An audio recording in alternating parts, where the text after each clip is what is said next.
Amiga love shoutout sa ating mga kapatid dyan na mga DDS clan. Oo, shoutout sa inyo dyan mga kapatid. O nga mga kapatid, tayo po ay magbibigay mga kapatid ng reaction doon sa sinasabi ni Amy Marcos. Totoo nga naman mga kapatid na binabanatan niya si Romualdez.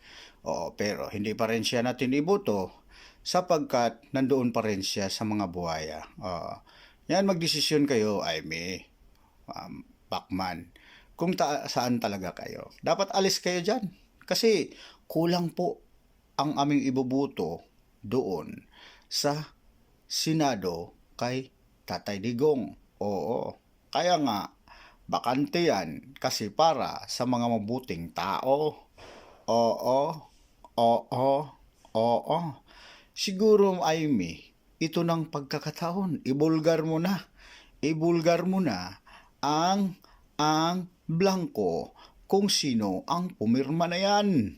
At alam mo yan, sino nag-fill up? 214 billion lang naman ang na-accumulate lahat dyan.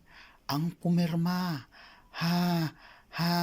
Ano? Maganda namang hangarin ni Manny Pacquiao, pero hindi ka rin buto namin kung nandyan ka pa rin sa buhaya. Wala. Food Street pa rin kami. PDP. Oo. Mga kapatid, no? Talagang nagpataasan sila ng ihi at ito naman si Amy, binanatan si Buhayang Romualdez. Babay mga kapatid, yun sa channel. Don't forget to subscribe. Hit notification bell mga kapatid.